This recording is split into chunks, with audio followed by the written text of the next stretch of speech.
دوسرے دن میں مقرر وقت پر اس عورت کے پاس پہنچ گئی۔ آج وہ کمرے میں اکیلی تھی۔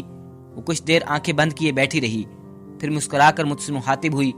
اس نے مجھ سے ارتضیٰ کی بیوی کی ایک تصویر اور ایک جوڑا شلوار قمیض لانے کو کہا اور بتایا یہ عمل کافی مشکل ہے، اگر تم یہ عمل کروانے پر راضی ہو جاؤ تو اگلے 6 ماہ بعد چاند کی 14ویں تاریخ کو 4 دن یہ عمل مسلسل کرنا ہوگا اور عمل کے لیے شہر سے دور ایک ویران علاقے میں جانا ہوگا۔ اس عمل کو کرنے کی قیمت 1 لاکھ روپے ہوگی، لیکن اس عمل کے بعد ارتضیٰ کی زندگی صرف تمہاری ہوگی۔ اگر تمہیں منظور ہو تو اگلی بار پیسے لیتے آنا۔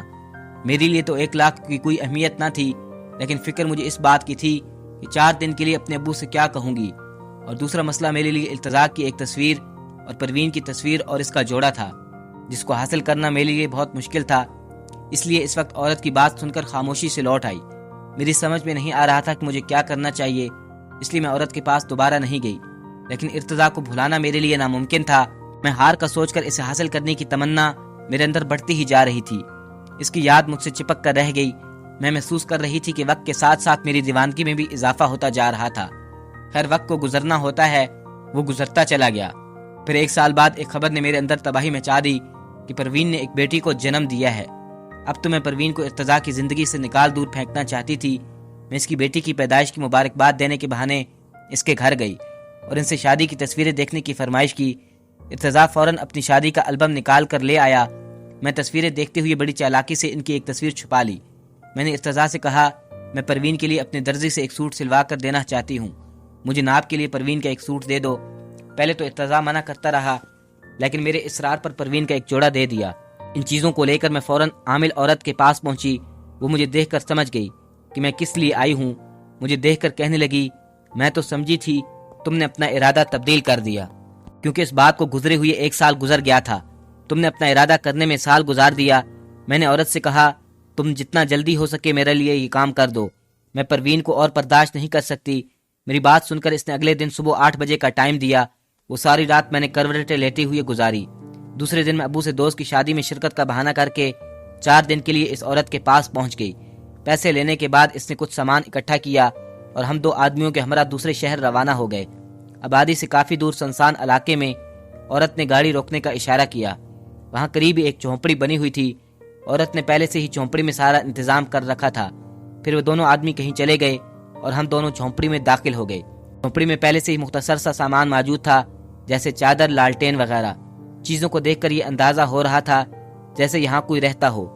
رات 12 بجے کے قریب عورت نے آنکھیں بند کر کے کچھ پڑھنا شروع کر دیا۔ صبح 4 بجے تک پتہ نہیں کیا کیا پڑھتی رہی، اور اس کے بعد اس نے ایک نوکیلا خنجر نکالا اور اس تصویر کو درمیان سے کاٹ دیا، اور پھر ہم جھونپڑی میں ہی سو گئے۔ اگلے دن سورج نکلنے کے بعد اٹھے تو وہی 2 آدمی جو ہمارے ساتھ آئے تھے ہمارا ناشتہ دے کر چلے گئے۔ اس کے بعد سارا دن کوئی پڑھائی نہیں ہوئی، سارا دن بور گزرا۔ پھر رات کو 12 بجے عورت نے اپنا عمل شروع کر دیا اور پروین کے کپڑوں پر کچھ پڑھ کر پھونکتی رہی۔ صبح 4 بجے عمل کر کے ہم سو گئے۔ اب عمل کی تیسری رات تھی۔ اس نے اسی خنجر پر کچھ پڑھ کر پھونکا اور خنجر کی نوک میری انگلی میں گھونپ دی۔ میرے حلق سے تکلیف کے باعث ایک زبردست چیخ نکلی۔ میری انگلی سے بہتا خون ایک پیالے میں جمع کرتی رہی۔ جب پیالہ بھر گیا تو میری انگلی پر ایک کپڑا باندھ دیا۔ تب اس نے پروین کی قمیض میرے خون میں بھی بھگو دی۔ صبح 4 بجے عمل ختم ہو گیا۔ اس عورت نے خوشخبری سنائی کہ ہمارا عمل 3 دن میں ہی کامیاب ہو گیا ہے۔ ہمیں ابھی واپس جانا ہوگا اور پروین کی قمیض کو کسی قبر میں دفنانا ہوگا۔ اب ارتضیٰ صرف تمہارا ہے۔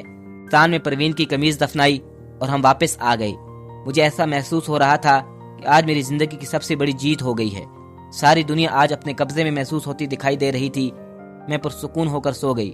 صبح اٹھی، تیار ہوئی اور ارتضیٰ کے آفس گئی تو پتہ چلا کہ آج ارتضیٰ کام پر نہیں آیا۔ پھر میں نے گاڑی ارتضیٰ کے گھر کی طرف موڑ دی۔ وہاں پہنچی تو کافی لوگ جمع تھے۔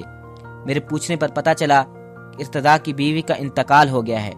کل رات ان کو زبردست دل کا دورہ پڑا اور وہ انتقال کر گئی۔ میں اسی شام عامل عورت کے پاس پہنچی اور اسے یہ خوشخبری سنائی۔ عامل عورت نے کہا، اب تھوڑے ہی دنوں میں ارتضیٰ خود تمہارے پاس چل کر آئے گا۔ اس عورت کی بات بالکل سچ ثابت ہوئی۔ ارتضیٰ واقعی میرا دیوانہ ہو گیا تھا۔ اب ارتضیٰ بھی مجھ سے ملنے کو بے چین رہتا۔ مجھ سے شادی کرنے کے لیے وہ میری منتیں کرنے لگا۔ میں تو کب سے اسی انتظار میں تھی اور ہماری شادی ہو گئی۔ شادی کے 4 سال گزر گئے، لیکن اللہ نے اولاد کی نعمت سے محروم رکھا۔ لوگ مجھے بے اولادی کا طعنہ دیتے۔ میں نے اولاد کے لیے بہت دعائیں اور منتیں مانگی، تب جا کر اللہ نے مجھے بیٹے سے نوازا۔ لیکن بیٹا دینے کے ساتھ ساتھ مجھے اپاہج بنا دیا۔ بیٹی کی پیدائش کے بعد میرے پورے جسم نے کام کرنا چھوڑ دیا۔ ڈاکٹروں کے مطابق میں بالکل نارمل ہوں، مجھے کوئی بیماری نہیں، بس میرا سارا جسم مفلوج ہو کر رہ گیا ہے۔ آج میرا بیٹا پورے 25 سال کا ہو گیا ہے اور میں گورنمنٹ ہسپتال کے کونے میں پڑی ہوں۔ اتنے سالوں بعد بھی میرے جسم نے کوئی حرکت نہیں کی۔ اب تو لیٹے لیٹے میری کمر گلنے اور سڑنے لگ گئی ہے۔ یہ بیماری میرے گناہوں کا نتیجہ ہے جو اللہ نے دنیا میں مجھے دی ہے، اور ان لوگوں کے لیے عبرت بنا دیا ہے جو ہمیشہ دوسروں کا برا سوچتے ہیں۔ میرا شوہر اور بیٹے نے تو برسوں سے میری خبر نہیں لی، کیونکہ وہ بھی اوروں کی طرح مجھ سے گن کھاتے ہیں۔ البتہ کبھی کبھار پروین کی بیٹی مجھے آ کر دیکھ جاتی ہے۔ بہت اچھی لڑکی ہے اور ظاہر ہے اس کی رگوں میں ایک اچھی اور نیک عورت کا خون گردش کر رہا ہے۔ مجھے اپنے بیٹے سے بھی کوئی شکایت نہیں، کیونکہ اس کی رگوں میں میرا ہی خود غرض خون دوڑ رہا ہے۔ میں نے یہ کہانی ایک نرس کو سنائی تھی اور اس سے وعدہ لیا تھا کہ یہ کہانی دوسروں تک ضرور پہنچائے، تاکہ لوگ مجھ سے عبرت لیں اور محبت کو زبردستی یا جبرن حاصل کرنے کے لیے اللہ کی حدود و قیود کو پار نہ کریں۔ میں اللہ سے اپنے گناہوں کی تو رو رو کر بہت معافی مانگتی ہوں، لیکن جس کے معاف کرنے سے میری بخشش ہو سکتی تھی وہ تو اب اس دنیا میں نہیں رہی۔ دوستو، ویڈیو کو آخر تک دیکھنے کا بہت شکریہ۔ کمنٹس میں بتائیے گا آپ کو یہ کہانی کیسی لگی۔ ملتے ہیں ایسی نئی دلچسپ کہانی کے ساتھ، تب تک کے لیے اللہ حافظ۔